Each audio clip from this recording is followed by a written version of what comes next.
jẹ́ á ṣàgbéyẹ̀wò ohun tó fẹ́ ṣẹlẹ̀ sí gbogbo ìràwọ̀ pátá lónìí tí ń ṣọjọ́ Friday August 21 ọdún 2026 tá wà nú ẹ̀ yìí. Mo kí Ọlọ́run bá mo ṣìbà Olódùmarè, ìbà akọ́dá ayé, ìbà aṣẹ̀dá ọ̀run, mo ṣìbà Ọ̀rúnmìlà, àtòrí ẹni tí ò sunwọ̀n ṣe, ẹlẹ́rìí ìpín tòun tàyànmọ́, mojúbọ ọkùnrin, mojúbọ obìnrin, mo kí gbogbo ojú tó ń wò mí níbikíbi tí ẹ ti ń gbọ́ mi káàkiri àgbáńlá ayé. Ẹ̀yin tẹ́ ń wò mí pátá ẹ bá ń share fídíò yìí, ẹ pín kó jẹ́ òwúlò àtàǹfààní fọ́pọ̀ ènìyàn. Ẹ sì má gbàgbé láti follow wa látàrí pé ojoojúmọ́ là ń post irúfẹ́ fídíò báyìí fún olú ọmọ aráyé. Oníràwọ̀ iná tó kanran yan Harris tàbí láàrin March 21 sí April 20, ọjọ́ ìyọjọ́ ayọ̀jọ́ dùnú, ọjọ́ ire gbà lọ́jọ́ ìjẹ́ fún yín o, ọjọ́ tó ṣe pé ó pọ̀ nú yín, ẹ máa ire gbámú dáadáa o, àǹfààní àwọlé fún yín dáadáa lọ́jọ́ tòní, ire ìfà lọ́tùn lósì àwọlé fún yín lọ́jọ́ tòní, àǹfààní láti ilẹ̀ òkèèrè àwọlé fún yín lọ́jọ́ tòní, nídìí iṣẹ́ tẹ́ bá ń ṣe, gbogbo yín pátá lẹ máa làlùyọ pátá lọ́jọ́ tòní o, gbogbo ìtẹ́ bá fọwọ́ bà báyìí ládùn fún yín, gbogbo ìtẹ́ bá ti ń sà báyìí lájẹ́, ìtẹ́ bá ti ń lé báyìí lẹ́fẹ́ bá lọ́jọ́ tòní o, ọ̀nà yín á ṣe ọ̀nà yín á là lọ́jọ́ tòní, ìfọ̀rọ̀wérọ̀ tó já gere á wà láàrin yín àti àwọn oníbàárà yín lọ́jọ́ tòní, gbogbo àwọn tó gbàgbà yín ká pátápátá inú ìdùnnú nínú ayọ̀ báyìí lẹ máa wà lọ́jọ́ sí tòní, ọjọ́ tó dára pátápátá báyìí ló jẹ́, kò sí wàhálà rárá, kò sí ìdààmú, kò sí ìfòòró rárá lọ́jọ́ tòní, gbogbo akitiyan tẹ́yin ṣe pátápátá lówùúrọ̀ kùtù ọjọ́ tòní, ajá sáyọ̀ ajá síre lọ́jọ́ tòní o, ọjọ́ tòní ọjọ́ ìdùnnú, ọjọ́ ayọ̀jọ́ ire ló jẹ́ fún yín, gbogbo nǹkan yín á lọ bó ṣe yẹ kó lọ, púpọ̀ nínú yín sì rèé ó ṣeé ṣe kí ìrìn àjò wà lẹ́sẹ̀ yín lọ́jọ́ tòní, ìrìn àjò náà sì máa jẹ́ ìrìn àjò ìdùnnú, á jẹ́ ìrìn àjò ayọ̀, á jẹ́ ìrìn àjò ire lọ́jọ́ tòní. Bẹ́ẹ̀ sì ni àwọn kankan wà tẹ́ máa tún ní ìmọ̀ lọ́jọ́ tòní tó ṣe é pé àwọn ìmọ̀ tẹ́ mọ̀ yìí á ràn yín lọ́wọ́ gidigidi gan fún ìdàgbàsókè ayé yín. Ọjọ́ ìdùnnú, ọjọ́ ìfọ̀kànbalẹ̀ ló jẹ́, iṣẹ́ yín á lọ bó ṣe yẹ kó lọ lénìí, ìbáṣepọ̀ yín àti olólùfẹ́ yín náà dára, ire owó náà lè wọlé fún yín dáadáa lénìí. Purple jẹ́ kọ́lọ̀ tó dára jù fún yín láti wọ̀ láṣọ lónìí. Aago 7 kù ìṣẹ́jú 25 lọ́sàn-án sí aago 5 kù ìṣẹ́jú 10 ní ìrọ̀lẹ́ jí àkókò èyí tó dára jù fún yín tí ń ṣe lucky hour fún yín lénìí. Nọ́mbà 6 jẹ́ lucky number yín lọ́jọ́ tòní. Oníràwọ̀ rẹ̀ pé alámọ̀ Taurus tàbí láàrin April 21 sí May 20, lọ́jọ́ ìyọjọ́ ayọ̀jọ́ dùnú, ọjọ́ rere báyìí ló jẹ́ fẹ̀yìn náà o, ọjọ́ tó ṣe é pé ẹ̀yin gan máa rí ìfà jẹ, àǹfààní máa wọlé fẹ̀yìn gan lọ́jọ́ sí tòní, ọjọ́ ìjọyọ̀ tó ṣe é pé ó pọ̀ nú yín, ìbáṣepọ̀ yín àti olólùfẹ́ yín á gúnrégé àwọn ọ̀nà ara dáadáa, púpọ̀ nú yín lẹ máa ní nǹkan tá a mọ̀ sí higher libido, ó ṣeé ṣe kí libido yín kó high dáadáa lọ́jọ́ sí tòní, kò ṣe yín bí ìgbà pé kẹtì ẹ̀sùn mọ́ olólùfẹ́ yín lọ́jọ́ tòní, ó dára kẹ́ wà pọ̀ pẹ̀lú olólùfẹ́ yín látàrí pé wà papọ̀ yìí máa bí kí ìbáṣepọ̀ yín kó tún wọnú ara sí dáadáa. Ọjọ́ ìwájọjọ́ tó ṣe é bó ṣe ṣe kẹrí ìpòpadà núgbèsí ayé yín, àwọn ìpòpadà kan lè wáyé núgbèsí ayé yín lọ́jọ́ tòní tó ṣe é pátì ìdùnmọ́ yín nínú pọ̀ púpọ̀. Ọjọ́ ìjọyọ̀ tó ṣe é pé ìbáṣepọ̀ yín àtàwọn àna yín á wọnú ara dáadáa, ìbáṣepọ̀ yín àti àwọn tó ṣe é pé jọ́ ń dà kankan papọ̀ á tún wọnú ara dáadáa lọ́jọ́ tòní. Nǹkan tẹ́ wá jọ dà papọ̀ pẹ̀lú èèyàn látijọ́ yìí ó ṣeé ṣe kí ẹ bẹ̀rẹ̀ sí sẹ́ǹsì ìdàgbàsókè lórí ẹ̀, bẹ́ẹ̀ sì ni nǹkan tẹ́ dà papọ̀ pẹ̀lú èèyàn lọ́wọ́lọ́wọ́ báyìí náà ó ṣeé ṣe kí nǹkan náà kò bíire kó báyọ̀ kò bí dùnnú. Ọjọ́ ìyọjọ́ tó dára ló jẹ́ fún yín, tíṣẹ́ yín á lọ bó ṣe yẹ kó lọ, ìbáṣepọ̀ yín àti olólùfẹ́ yín á dára, ire ó máa wọlé fún yín lénìí pàápàá níbi tẹ́ ẹ̀ tí ẹ̀ ṣiṣẹ́ sí rárá. Red jẹ́ kọ́lọ̀ tó dára jù fún yín láti wọ̀ láṣọ lónìí. Aago 5 kù ìṣẹ́jú 10 ní ìrọ̀lẹ́ sí aago 7 kọjá ìṣẹ́jú 13 ní àṣálẹ́ jí àkókò èyí tó dára jù fún yín tí ń ṣe lucky hour fún yín lénìí. Nọ́mbà 9 jẹ́ lucky number yín lọ́jọ́ tòní. Oníràwọ̀ afẹ́fẹ́ aláwàdà Gemini tàbí láàrin May 21 sí June 21, ọjọ́ olólùfẹ́ ló jẹ́, ọjọ́ tó ṣe é pé ìbáṣepọ̀ yín àti olólùfẹ́ yín á gúnrégé àwọn ọ̀nà ara dáadáa o, kódà dàbí ìgbà pé ẹ̀ṣẹ̀ gbéra yín ní ìgbéyàwó tuntun lọ́jọ́ tòní ni, ìbáṣepọ̀ yín máa dùn àtòrò alárinrin, tí ọjọ́ báyìí lẹ́ẹ̀ máa tọrọ pé k'Olódùmarè máa ṣe lọ́pọ̀lọpọ̀ gbà látàrí pé ẹni mọ̀ ṣe ẹni mọ̀ bànújẹ́ rárá nínú ìdílé yín, nínú máréjì yín, ìbáṣepọ̀ yín àti olólùfẹ́ yín á tayọ dáadáa lọ́jọ́ tòní.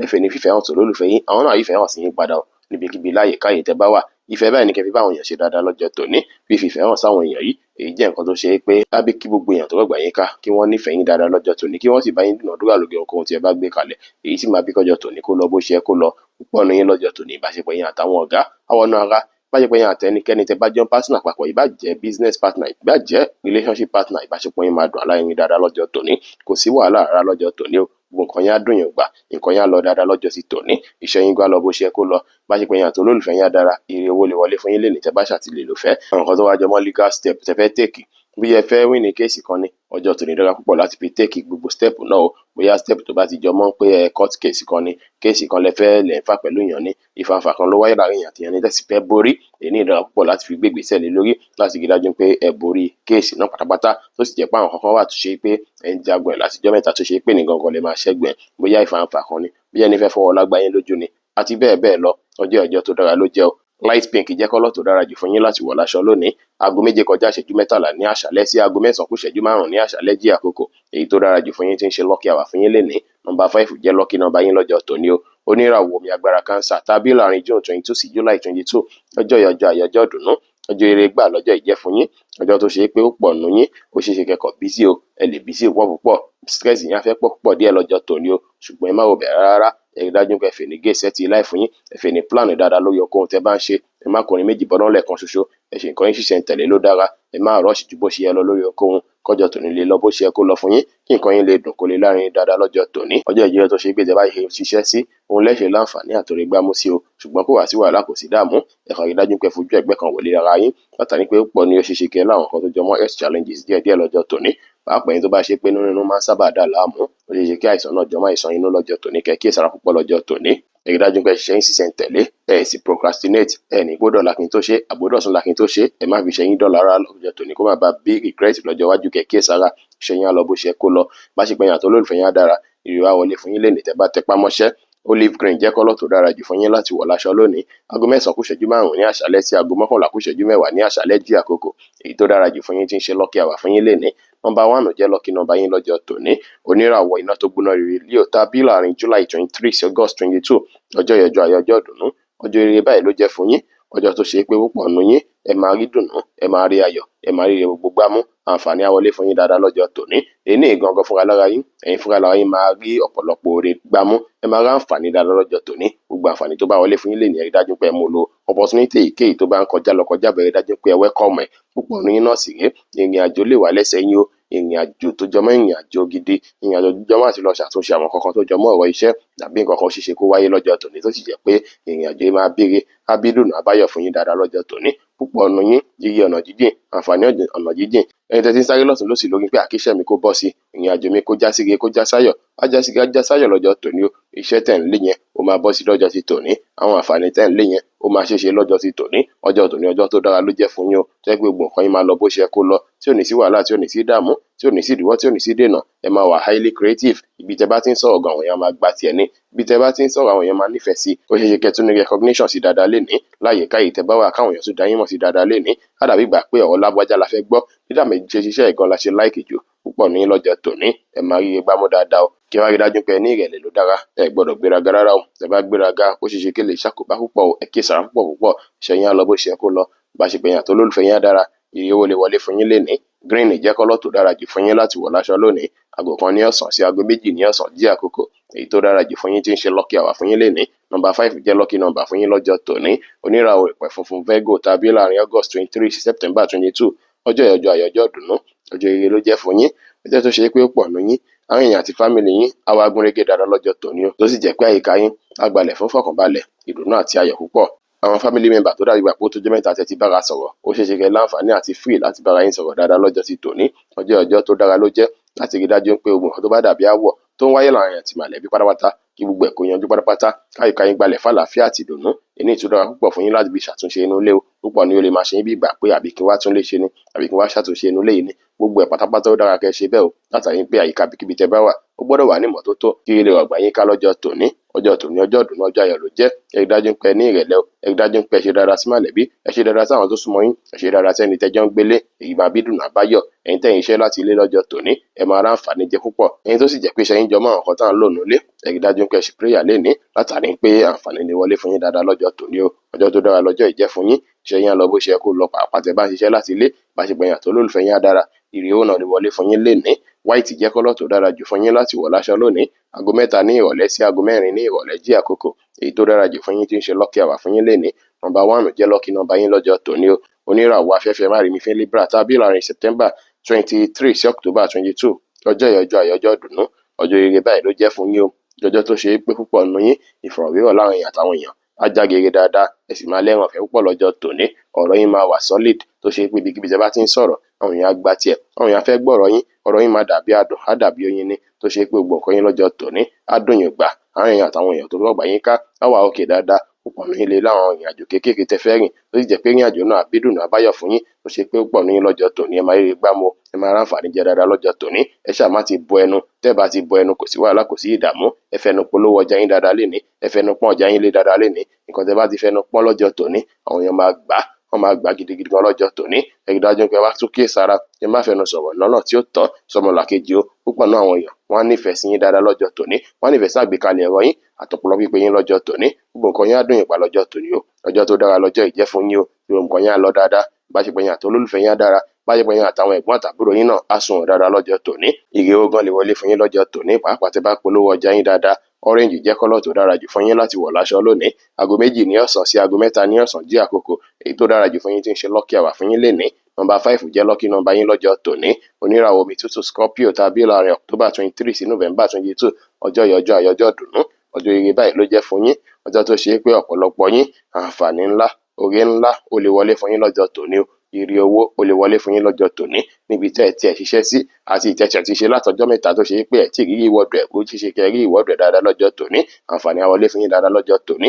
Ẹ ṣáà rí dájú pé tẹpá mọ́ṣẹ́, ẹ má wọlé fi ṣẹ́yìn dọ́là rárá lọ́jọ́ tòní o. Nǹkan tẹ́ bá tẹpá mọ́ṣẹ́ fún lọ́jọ́ tòní òun ló máa mọ yín lọ́wọ́ dáadáa lọ́jọ́ tòní o. Ẹ rí dájú pé tẹpá mọ́ṣẹ́, ẹ rí dájú pé tí ẹ bá wà ńlẹ̀ ẹ má wọlé ṣèmẹ́lẹ́, ẹ má ṣọ̀lẹ rárá. Ọjọ́ tòní ọjọ́ dùnú, ọjọ́ ayọ̀ ló jẹ́ tó ṣe é pé nǹkan tó mọ̀ wà lọ́kàn tí yín náà ni pé bẹ́ẹ̀ fẹ́ rówó, bẹ́ẹ̀ fẹ́ ní financial stability, bí nǹkan yìí fẹ́ lọ dáadáa fún yín tó sì jẹ́ pé nǹkan máa bẹ̀ sí lọ dáadáa fún yín láṣẹ lọ́wọ́ Ọlọ́run bá púpọ̀ ní nǹkan sì ré. Ó ṣeé ṣe kẹ́ láwọn owó kan tẹ́ máa ná lọ́jọ́ tòní o tó ṣe é pé lórí àwọn kankan tó wù yín láti ṣe náà ni, tàbí àwọn bùkátà kan tẹ́ fẹ́ gbọ́ tó ṣe pé máa rí gbọ́ lọ́jọ́ ti tòní. Kò sí bó tilẹ̀ hùn kó rí, ire owó máa wọlé fún yín lọ́jọ́ ti tòní. Ọjọ́ tó dára lọ́jọ́ yìí jẹ́ fún yín o. Bẹ́ẹ̀ sì lè tún lè fọjọ́ tòní invest.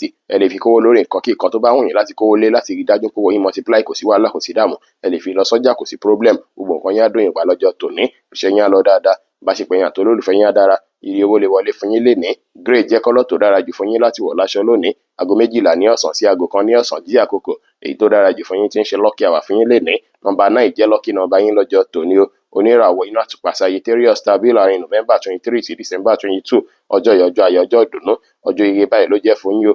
Ọjọ́ tó ṣe é pé púpọ̀ nínú yín ẹ máa ní ìdàgbàsókè ayọ̀, ẹ máa ní ìdàgbàsókè ìdùnnú. Nǹkan yín máa bẹ̀rẹ̀ sí dàgbàsókè dáadáa lọ́jọ́ tòní o. Gbogbo nǹkan tó dàbí ròyìnròyìn èyí tó ti ń forí fífọ́ láti bí àná àbí jẹta, ó ṣeé ṣe kí gbogbo ẹ̀ cancel kẹ́ padà rọ́nà àbáyọ sọ̀rọ̀ yín o. Púpọ̀ nínú yín lọ́jọ́ tòní.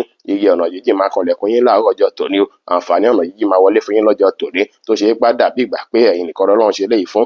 Ọjọ́ tòní tó jẹ́ ọjọ́ tó ṣe é pé púpọ̀ nínú yín gbogbo ìtẹ́ bá ń lọ́wọ́ sí tẹ́ ń ṣe lọ́wọ́lọ́wọ́ gbogbo àjàsáyọ̀ ajásíre fún yín. Bẹ́ẹ̀ bá ṣe plan ẹ̀gẹ́lẹ́ bẹ́ẹ̀ ló máa rí o. Ẹ má wàá ṣèmẹ́lẹ́, kẹ́ má ṣọ̀lẹ rárá. Ẹ rí dájú pé ẹ sáré lórí ìdàgbàsókè ayé yín. Fẹ̀kàntẹ́lẹ̀ tẹ́ bá jí báyé ṣe fẹ́ dàgbàsókè, bí kò yín tún ṣe fẹ́ tayọ sí, bí nǹkan yín ṣe fẹ́ lọ máa lọ dáadáa sí, òun náà lẹ́ẹ̀ máa lé lọ́tùn lósì o. Tó sì jẹ́ pé gbogbo àrí bí ẹ ṣe ń fẹ́ lágbára lọ́wọ́ Ọlọ́run bá èní dára púpọ̀ o. Ọjọ́ tòní yàtọ̀ púpọ̀. Yàtọ̀ sí yẹn ó ṣeé ṣe kẹ́ ẹ opportunity látọ̀dọ̀ àwọn tó dàbí ọ̀rẹ́ sí yín. Àwọn tó dàbí ọ̀rẹ́, àwọn alásùnmọ́ yín wá nífẹ̀ẹ́ sí yín dáadáa lọ́jọ́ tòní. Á dàbí kó wà pẹ̀lú yín, á dàbí kẹ́yin náà wà pẹ̀lú wọn. Ìfẹ́ máa wà láàrin púpọ̀ lọ́jọ́ tòní o tó ṣe pé ó ṣeé ṣe kí àǹfààní ti bẹ̀ gan jáde lọ́jọ́ tòní. Ẹ máa lẹ́rùn ọ̀fẹ́ rárá dáadáa lọ́jọ́ tòní. Àwọn èèyàn fẹ́ bá yín ṣe, yín náà fẹ́ bá yàn ṣe lọ́jọ́ tòní o. Ọjọ́ ìdùnnú ọjọ́ ayọ̀ ló jẹ́ fún yín tí gbogbo nǹkan yín á dùn yín gbà tí ò tiẹ̀ ní sí kọ́lọ́fín, tí ò ní sí wàhálà rárá. Iṣẹ́ yín á lọ bó ṣe kó lọ. Ìbáṣepọ̀ yín àti olólùfẹ́ yín á dára. Ire owó á wọlé fún yín lénìí. Red jẹ́ kọ́lọ̀ tó dára jù fún yín láti wọ̀ láṣọ lónìí. Aago 7 kù ìṣẹ́jú 10 lóòrọ̀ kùtù sí aago 8 kù ìṣẹ́jú 5 láàárọ̀ jí àkókò èyí tó dára jù fún yín tí ń ṣe lucky hour fún yín lénìí. Nọ́mbà 6 jẹ́ lucky nọ́mbà yín lọ́jọ́ tòní o. Oníràwọ̀ ìpele eruku Capricorn tàbí láàrin December 23 sí January 19. Ọjọ́ yìí ọjọ́ ayọ̀ ọjọ́ ìdùnnú. Ọjọ́ ire ló jẹ́, bó tilẹ̀ jẹ́ pé púpọ̀ nínú yín ó ṣeé ṣe káwọn kankan fẹ́ máa jó yín lọ́kàn bákan tó ṣe é pé ẹ máa fẹ́ máa ronú púpọ̀ lọ́jọ́ tòní. Àwọn ìgbésí ayé tẹ́ máa gbé lọ́jọ́ tòní, èyí tẹ́ máa gbé púpọ̀ nínú ọkàn ló ti pọ̀ ju, ìtẹ́ máa gbé nínú ẹ̀mí ló pọ̀ ju ìtẹ́ gbé lójú ayé lọ. Púpọ̀ ní yóò ṣeéṣe kẹ́ lálàá dáadáa lọ́jọ́ tòní. Ó ṣeéṣe kẹ́ ráwọn ìran kan lọ́jọ́ ti tòní. Ó ṣeéṣe kọ́pọ̀lọpọ̀ yín kàmí arákọ̀ dédé máa sọ yín lọ́jọ́ tòní tàbí kẹ́ máa rìn tìfúra. Ẹ̀mí inú yín máa bá yín sọ̀rọ̀ dáadáa lọ́jọ́ tòní. Gbogbo ẹ̀ pátápátá ni kẹ́ máa kẹ́fín lọ́jọ́ tòní o. Ìní dára púpọ̀ láti fi dájú pé kí sára kẹ́ tẹ̀lé ohun tó ń sọ sí yín lọ́kàn lórí ohun tí ẹ bá ń ṣe kó lè já sáyọ̀, kó lè já síre. Ẹ wá create àkókò díẹ̀ láti fi ṣe prayer lọ́jọ́ tòní, pàápàá láàrin aago 11 àṣálẹ́ sí aago 2 lóru gànjọ́. Ẹ fi ṣe prayer lọ́jọ́ sí tòní. Gbogbo nǹkan tẹ́ bá tọrọ ṣeéṣe kó di tẹ́wọ́gbà o. Tàdúrà yín á sì gbà, tọkàn yín á sì balẹ̀. Ọjọ́ tòní ọjọ́ ìdùnnú ọjọ́ ayọ̀ ló jẹ́ fún yín tí gbogbo nǹkan yín á lọ bó ṣe yẹ kó lọ. Tẹ́ bá lè tẹ̀lé àwọn àlàkalẹ̀ ohun tó ń sọ sí yín lọ́kàn, àbá àwọn nǹkan tó dàbí ìfura náà tẹ́ bá ń fura, ó ṣeéṣe kí ẹ má kó sọ́wọ́, kó má sí wàhálà, kó má sí dààmú, nǹkan yín sì lọ dáadáa. Ọjọ́ yìí ọjọ́ ìdùnnú ọjọ́ ayọ̀ ló jẹ́. Ẹ má kanra mẹ́nikẹ́ni, ẹ sì jìnnà síbi táriwo bá pọ̀ sí. Ẹ jìnnà sáàárín ènìyàn, kẹ́ sì jìnnà sáṣọ dúdú pátápátá. Ọjọ́ tòní ọjọ́ ìdùnnú ló jẹ́. White jẹ́ kọ́lọ̀ tó dára jù fún yín láti wọ̀ láṣọ lónìí. Aago 8 kù ìṣẹ́jú 5 láàárọ̀ sí aago 10 kọjá ìṣẹ́jú 10 láàárọ̀ jí àkókò èyí tó dára jù fún yín tí ń ṣe lucky hour fún yín lénìí. Nọ́mbà 9 jẹ́ lucky nọ́mbà yín lọ́jọ́ tòní o. Oníràwọ̀ afẹ́fẹ́ oníbínú Aquarius tàbí láàrin January 20 sí February 18. Ọjọ́ yìí ọjọ́ ayọ̀ ọjọ́ ìdùnnú ọjọ́ ire ló jẹ́ fún yín. Ọjọ́ tó ṣe pé pọ̀ nù yín, àwọn èèyàn àtàwọn tó gbàgbà yín ká ní community yín ni, láyìíká yìí tẹ́ bá wà ní, àárín yín máa gúnrégé dáadáa lọ́jọ́ tòní. Ẹ máa ríyàn dúró tì yín, ẹ máa ríyàn support yín dáadáa lọ́jọ́ tòní. Ìbáṣepọ̀ yín àtàwọn tó gbàgbà yín ká àwọn ọ̀nà ara dáadáa lọ́jọ́ tòní o. á ṣe yín bí ìgbà pé kẹ́ bá àwọn èèyàn ṣe, àwọn èèyàn náà fẹ́ bá yín ṣe. Ẹ̀yin tẹ́ ń lọ síbi iṣẹ́, ìbájẹ́ṣẹ́ oṣù, ìbájẹ́ṣẹ́ ẹ̀yin fúnra lára yín, ẹ máa rí sọ́pọ́ọ̀tì níbi iṣẹ́ o. Àwọn kọ̀líìgì yín á sọ́pọ́ọ̀tì yín, àwọn ọmọọṣẹ́ yín á dúró sí yín gbágbágbá lọ́jọ́ tòní. Á dàbí ìgbà pé tiẹ̀ ní ìdásí stress ara yín, ẹ lára, ẹ léèyàn lọ́jọ́ tòní o. Èyàn fi yàn ṣaṣọ yìí, ẹ fi yàn ṣaṣọ ẹ̀yẹ yín lọ́jọ́ tòní tó ṣe ń gbé gbogbo nǹkan yín á lọ bó ṣe kó lọ. Àwọn kọ́sítọ́mà á rọ̀gbà yín ká dáadáa lọ́jọ́ tòní láti bá yín dúnàádúrà, kò ní sí wàhálà, kò ní sí ìdààmú rárá o. Nǹkan yín á dùn yín pa lọ́jọ́ tòní, iṣẹ́ yín á lọ bó ṣe kó lọ. Ìbáṣepọ̀ yín àti olólùfẹ́ yín á dára. Tẹ́ bá nílò sọ́pọ́ọ̀tì àwọn èèyàn, ẹ pè wọ́n lọ́jọ́ tòní, wọ́n á sọ́pọ́ọ̀tì yín dáadáa. Ire ó máa wọlé fún yín dèní, ẹ tún máa ní connection dáadáa lọ́jọ́ tòní dáadáa. Ẹ máa mọ àwọn èèyàn pàtàkì lọ́jọ́ tòní tó ì ṣeéṣe kẹ́ rí àǹfààní látara wọn. Light blue jẹ́ kọ́lọ̀ tó dára jù fún yín láti wọ̀ láṣọ lónìí. Aago 10 kọjá ìṣẹ́jú 10 láàárọ̀ sí aago 12 kọjá ìṣẹ́jú 15 ní ọ̀sán jí àkókò tó dára jù fún yín tí ń ṣe lucky hour fún yín lénìí. Nọ́mbà 2 jẹ́ lucky number fún yín lọ́jọ́ tòní. Oníràwọ̀ omi tí kì í ru Pisces tàbí láàrin February 19 sí March 20. Ọjọ́ yìí ọjọ́ tó dára ló jẹ́ o. Ọjọ́ tó ṣe pọ̀rọ̀ dàgbàsókè ayé yín, òun báyìí ló máa ka yín lára. Ọ̀dọ̀ dàgbàsókè iṣẹ́ yín gangan, òun ló máa wà lọ́kàn yín dáadáa bí ìgbà pé ọ̀rọ̀ iṣẹ́ yín yóò gbọ́dọ̀ dàgbàsókè. Gbogbo eré tẹ́ máa sá náà ní pé kí iṣẹ́ yín lọ bó ṣe kó lọ, kí gbogbo nǹkan yín bẹ̀rẹ̀ sí já gere, kó má sí wàhálà, kó má sí dààmú. Ó sì dára kẹ́ fálẹ̀ mọ́ṣẹ́ dáadáa lọ́jọ́ tòní, torí iṣẹ́ lóògùn iṣẹ́ o. Ẹ̀yà múra sí iṣẹ́ kẹ́lẹ̀ ráǹfààní àtòrí gbámú. Ire wa ń bọ̀, ìdùnnú ń bọ̀, ìfọ̀kànbalẹ̀ ń bọ̀. Ẹ fọkànbalẹ̀ látàrí pé ìdùnnú àtayọ̀ yìí ó máa jẹ́ tó ṣe pé àmọ́ yín tí kẹ́ tó bá padà dé o. Ṣùgbọ́n ní gangan ẹ rí dájú pé ipò yín láwùjọ ó tayọ yàtọ̀ o. Ẹ rí dájú pé kíyèsára, ẹ má báyàn fa wàhálà, ẹ má báyàn fa fàǹfà lọ́jọ́ tòní. Ẹ jìnnà sí nǹkan tó dàbí stain, ẹ̀ṣọ́ ni bá ṣe lọ́jọ́ tòní. Tẹ́ bá ń jáde lọ kẹ́ múra dáadáa kí ẹ̀dùn rí lójú ló dára. Ẹ sì rí dájú pé àwọn ibi tó kù sí láti mójútó láyé iṣẹ́ yín, ẹ rí dájú pé mójútó dáadáa kẹ́ lè ní dàgbàsókè ayọ̀ nídìí iṣẹ́ yín lè lọ dáadáa. Ẹ sì lè ṣe prayer lórí iṣẹ́ yín náà lọ́jọ́ tí tòní. Ẹ ṣe prayer dáadáa lọ́jọ́ tòní kí gbogbo nǹkan yín lè dùn yín gbà, gbogbo nǹkan yín á lọ dáadáa.